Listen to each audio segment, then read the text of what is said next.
रामनवमी में दुनिया के हर कोने में पत्थर फेंका, लेकिन उत्तर प्रदेश की 23 करोड़ की जनता में 16% पंचर पुत्रों ने कहा कि ये अगर गड़बड़ हो गई, गलती से भी पत्थर गिर गया इधर तो क्या क्या गिरेगा पता नहीं। मैं रिकॉर्ड पे बात कर रहा हूं, सब जगह पत्थर फेंक रहे थे, वहां बोले नहीं पत्थर तुमने देखे ही नहीं, कभी नहीं देखे।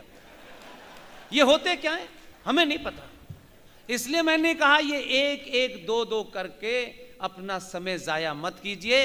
अब ये समय अपने परिवार के बच्चों में, महिलाओं में, पति में, बेटी के साथ बैठिए, उनको सच बताइए और उनको ये मत बताइए, और इतना सच बताइए, इतना सच बताइए कि उसको ये लगने लगे कि गलती से पिक्चर देख देख के बेचारी वो ये समझती है कि तैमूर की अम्मी ही खूबसूरती की निशानी है।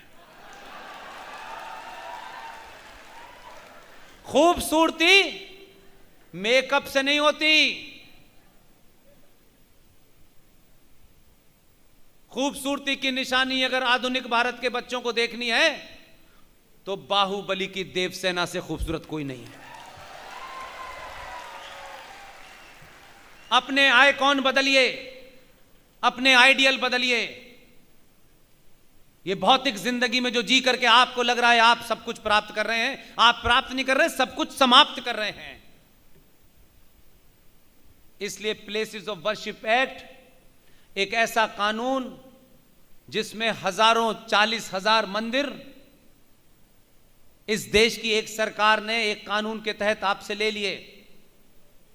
आप सबके बीच में पूरी विश्वास के साथ, पूरी ताकत के साथ 2-3 चीजें इसलिए रखना चाहता हूं ताकि आपके अंदर और यहां इस देश इस हॉल में जो भी लोग बैठे हैं, मैं मानता हूं कि सब प्रबुद्ध नागरिक हैं, पढ़े लिखे लोग हैं, बहुत सारे इसमें वकील भी हो सकते हैं।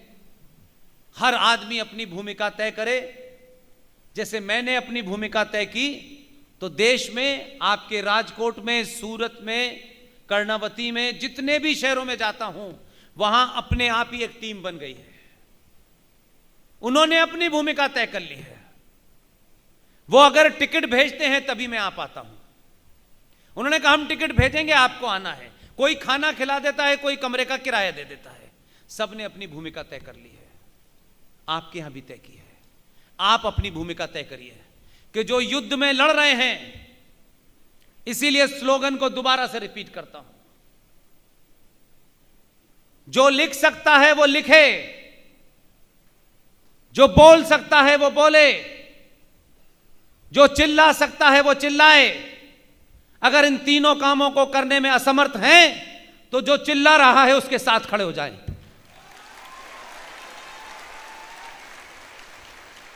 इसी से देश बदल रहा है, इसी से राष्ट्र बदलेगा। सबको सब कुछ नहीं करना है। सब एमपी बनेंगे, सब प्रधानमंत्री बनेंगे, कुछ नहीं होने वाला।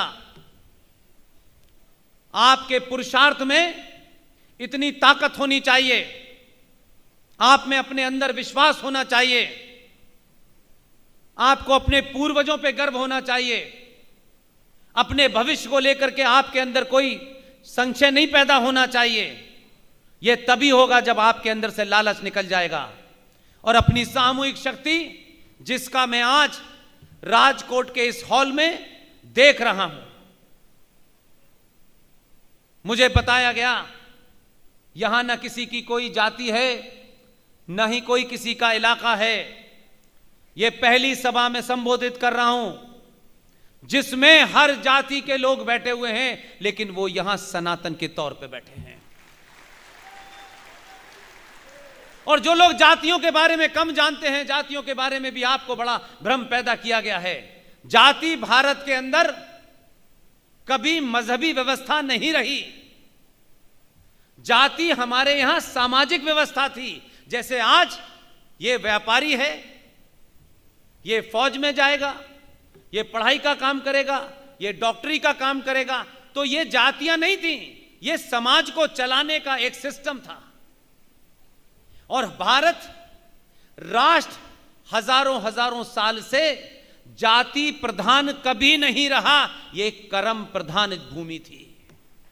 यहां कर्म की पूजा होती थी। और मैं कोई छोटी मोटी मिसाल नहीं दूंगा आपको। भारत में कर्म प्रधान भूमि होने के कारण ही जिन मूर्खों ने, जिन चाटुकारों ने अपने स्वार्थ के लिए जाति को लेकर के जो जहर घोला है गली गली, मोहल्ले मोहल्ले, और जब चुनाव आता है तो यहां ज्यादा होने लगता है। पूछिएगा उनसे, हमारे इतिहास में 2 ब्राह्मण थे, 2 ब्राह्मण, एक भगवान परशुराम और दूसरे रावण। रावण भी उच्च कोटि का ज्ञानी ब्राह्मण था। उससे कोई एक कृत्य गलत हो गया, यह एक अलग बात है। लेकिन समाज अपने लोगों में इतना सामर्थ्य था कि आज भी न रावण के वंशज हैं, न परशुराम के वंशज हैं इस देश में। तब भी रावण अपने एक कृत्य के कारण चौराहे पे जलाया जाता है आज भी। और भगवान परशुराम आज भी अपने कृत्य के कारण मंदिर में पूजे जाते हैं। और इसका दूसरा पैराडॉक्स देखिए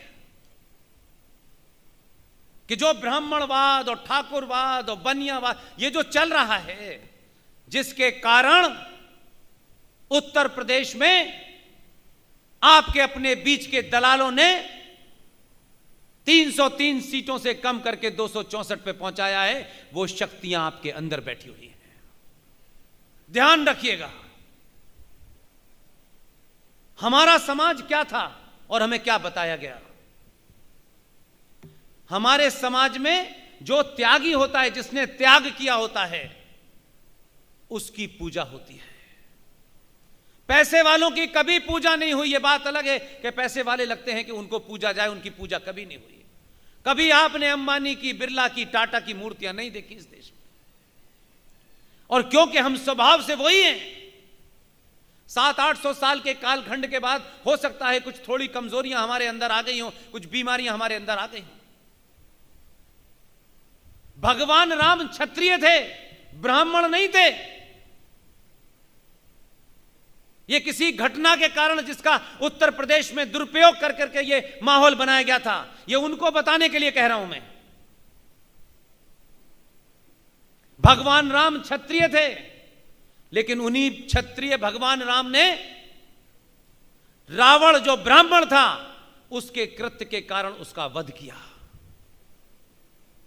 आज भी भगवान राम के ऊपर किसी ब्राह्मण के वध का आरोप नहीं लगता।